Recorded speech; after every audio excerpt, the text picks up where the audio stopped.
Well, everyone, it's time for us to go and take a look at the iPhone SE 2022 model and see how this specific iPhone holds up in 2023. Now, this phone's only been out for a year, but I feel like this phone's been out for way longer than that because, like we've seen before, Apple kind of recycled this body, and it's kind of controversial when it first came out, but we'll go and see. I'll be fair, and we'll see how this iPhone kind of holds up this year. So, if you want to pick up some phones I would recommend this year, links will be down in the description. You can get this iPhone from there or some other ones I would recommend, and you can help support the channel at the same time. Now, starting off with the outside of the iPhone SE 3rd generation, you can see that this iPhone definitely looks very familiar to a lot of other iPhones Apple has made. In fact, if you really want to go far enough, the first time we saw an iPhone that even looked kind of like this was probably in 2014. Since then, Apple has kind of recycled this body year after year after year, and that's pretty much kind of what we got with this specific device. So on the front of this iPhone, we do have that, 4.7-inch IPS panel. This is definitely not as good of a panel as something like an iPhone, even like an iPhone 12 for the most part. But I will tell you, it's not a bad panel either. It's just everything surrounding the panel that's not that great. So of course the IPS panel is definitely not going to be that great. But when you consider that this thing also has a bunch of bezel around it, that is also very annoying. And I don't know a lot of people that are like super obsessed with having a bunch of bezel on their,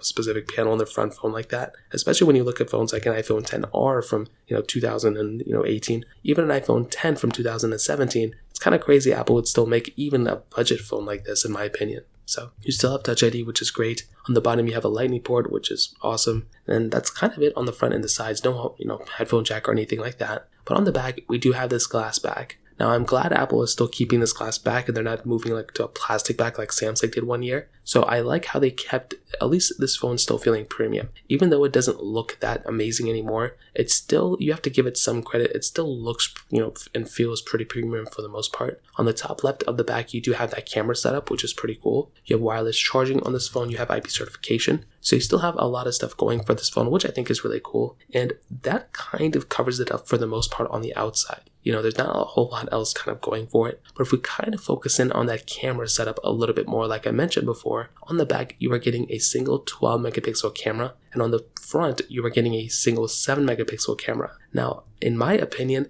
this is definitely, this is an okay camera for what you're getting here. But the biggest problem I have with this camera is that, for one, it's single lenses, so there's no multiple cameras on the back. And two, it wasn't that big of an upgrade from the iPhone SE 2, which was the one right before this, which came out 2 years before this thing, which wasn't even that big of a difference from the iPhone 8 that came in 2017.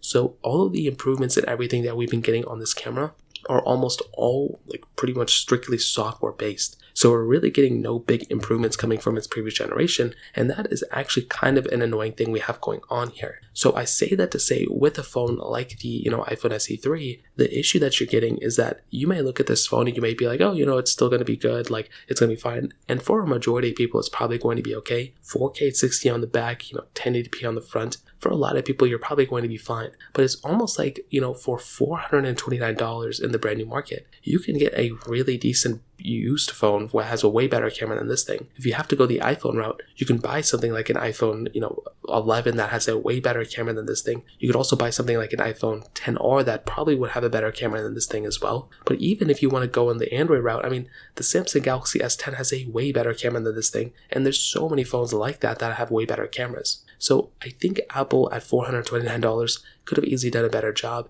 I think it's an okay camera, but I feel like, the iPhone SE 2 was an okay camera when that came out, and this one has the same thing. So it's not really that good of a camera, but I guess it's not that bad either. And that's kind of how I feel about the camera in this specific situation.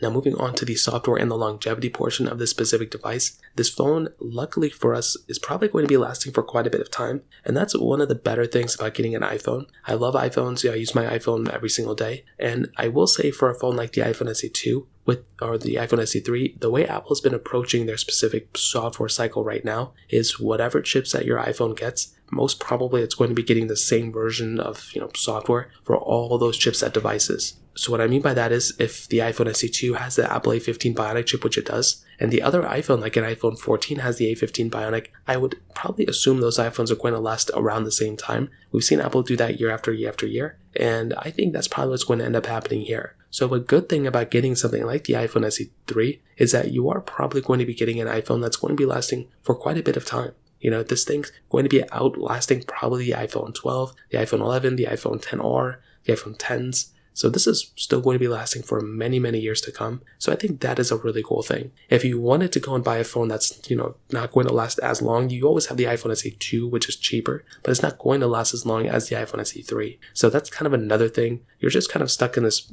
situation where, yeah, maybe the camera's not that good, maybe the performance is not that good, but you are getting a long-lasting phone from this thing. And I think that in and of itself is a really important thing to keep in mind. So from the software and the longevity portion, that kind of covers it up there as well. Now moving on to the performance side of things. Internally, this phone does have that Apple A15 Bionic chip inside of it, but it also has 4 gigabytes of RAM. Now there were a couple of different storage models on this phone, but all those storage models did have 4 gigs of RAM, so there's not really a difference there. And with this type of phone, I will still say the performance of this device is very, very good. It is pretty much in line with something like an iPhone 13, and that is a really cool thing. When you're getting a phone like an iPhone SE 3, although it may not look like the most powerful thing in the world, it is actually a pretty powerful device. If you wanted to play any games on it, if you wanted to play any online games at all, if you wanted to take notes or edit videos or anything like that, you were going to have a pretty good time with this type of device. It's definitely going to handle almost everything you're going to throw at it for the most part, which is a really cool thing. When you're getting a phone like this, you want it to basically last as long as it can, and this device is no exception.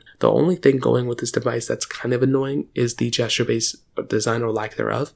You have to keep clicking the home button to do anything on this device, and that can be kind of annoying. When you're going through and you're actually using this type of device that's this powerful, you probably want it to have some sort of fluidity, and this phone doesn't really have it. You have to click the home button every time you want to do something, and that can be very, very annoying. And that's honestly very annoying to myself as well. So in that situation, what I'd probably recommend doing, probably get used to clicking that home button. And beyond that though, the performance of this phone is pretty decent. The battery life of this phone honestly was not that bad either. It's a 2018 milliamp-hour battery, and again, it could have been worse. I'm glad it wasn't like a 1600 milliamp-hour battery in the side of this thing, and I do think iOS has helped out this thing a lot as well, so I will say it deserves some credit there. But when I go and look at a phone like, an iPhone 11, that thing will probably have better battery life than this thing when it comes down to it. So to kind of sum up this whole entire video, what I'll tell you is, I definitely do look at a phone like the iPhone SE 3 as a phone that's probably not worth buying to a lot of people out there, but a lot of people might end up buying this iPhone because they walk into the Apple store and it's like the cheapest iPhone there. But if you can kind of swing your opinion a little bit further away from this phone,